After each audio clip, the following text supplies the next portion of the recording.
BJD Congress रो मेंट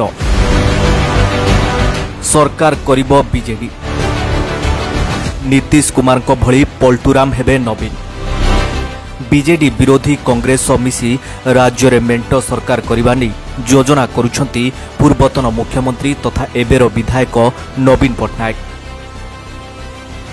BJD रो राज्यसभा सांसद देवाशीष सामंतराय वक्तव्य को नै एबे सारा राज्य रे चर्चा।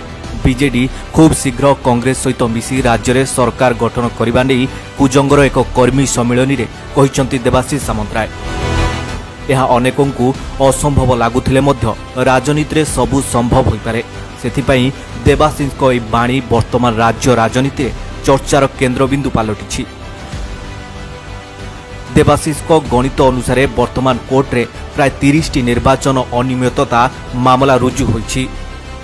सेथिमध्यरु प्राय 20टी को कोर्ट कुआडे ग्रहण करि सारिछंती। सेथिमध्यरु 7टी किंबा 8टी रे आमे जितिबा निश्चित। आउ जितिबा परे सेठारे उपनिर्वाचन हेबो। उपनिर्वाचन रे बीजेडी जीति कांग्रेस सहित हाथ मिलाई सरकार करिबो। यहा हेला देवाशीष को हिसाब। जदि प्रकृत गणित देखा जिवो तेबे बीजेडी सरकार करिबो कि नाही ताहा भिन्न कथा, किंतु मोहन सरकार को विपद निश्चय आनी परिबो। कारण वर्तमान विधानसभा रे आसन स्थिति देखिले बीजेपी 78, बीजेडी 51, कांग्रेस 14, सीपीआई 1 एवं स्वाधीन 3 जन अछंती। आउ संख्या गरिष्ठता हेउची 74।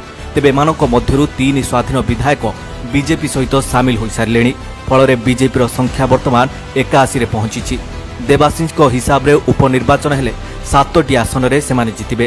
ताहाकु हिसाब को नेले बीजेपी रो 7टी आसन ह्रास पाइबो आउ ताहा बीजेडी रे मिसिबो। फल रे बीजेपी रो 81 रु 7 गले आउ रहिले 74, जहा पूरा संख्या गरिष्ठतार माइल खुंट उपरे बीजेपी रहिबो। एपटे बीजेडी रो 51 आसन रे 7 मिसाइले 58 एवं सेथिरे कांग्रेस रो 14 मिसाइले 72 हेउची। यह संख्या गरिष्ठतारु 2 कम रहुची। जदियो सीपीआई रो गोटिया आसन मिसी जाए तेबे भी आहुरी गोटिया आसन कम रहिबो। फल रे बीजेडी कांग्रेस सहित मिसी किपरि सरकार करिबो से नै प्रश्न उठुची। सेपटे बीजेपी मध्य सरकार रे रहि परिबो नाही, जहा द्वारा ओडिसा रे एक झुला विधानसभा परिस्थिति सृष्टि हेबो। यह निश्चित जे जदि संभाव्य उपनिर्वाचन में बीजेडी 7 परिवर्ते 8टी आसन आनी पारिबो तेबे जाई यह संभव होई पारिबो। हेले एपरि छकापंजा भितरे सरकार आयुष केते दिन रहिबो ताहा निश्चित आशंका सृष्टि करिबो। हेले देवाशीष को एते सपन को राति काहि न्याय रे एबे ताहा आकलन करिबा भूल।